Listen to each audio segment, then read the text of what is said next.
There's a price to pay for wanting something too much. But Chase Kennedy, 18 years old and just starting to live his life, was only half aware of this.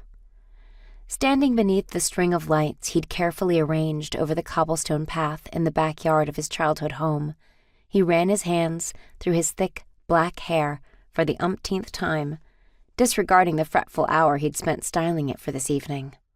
"You can do this," he thought to himself, willing his heartbeat to steady as he wiped his clammy palms against his gray slacks.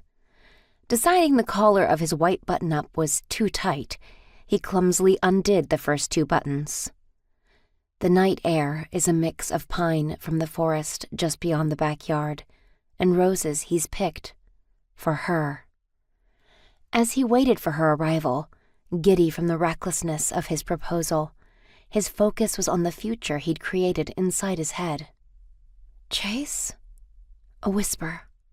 He turns to see his beloved. "You look so beautiful." And she did. Her long chestnut hair is styled in soft waves that fall down her back, and she wore a pale pink dress that clung firmly to her tall frame.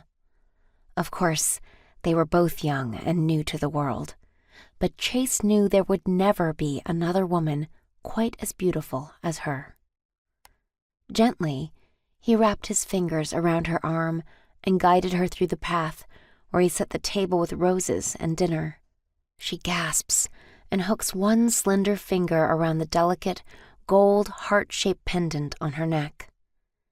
"Chase," another whisper.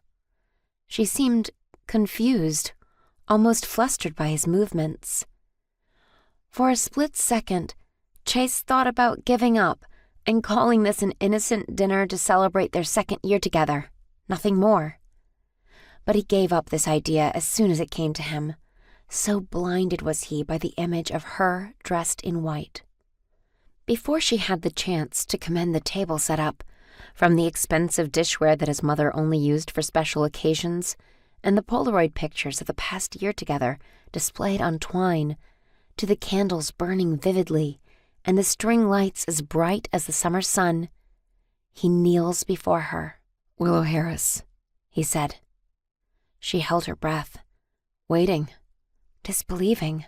"Will you marry me?" There was an expectation in his eyes, a display of love that she didn't quite understand yet.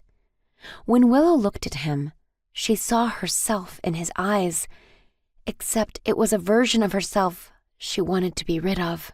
She was terrified of the mounting pressure the question provoked in her, frightened that she was about to hurt both of them with the answer threatening to burst out of her. But his eyes, they clung to hers. "Chase." Her hand drifted away from the pendant, and she took a step back. She shivered, not from the chill of the night air, but from the question, the expectation, the aching need in his eyes.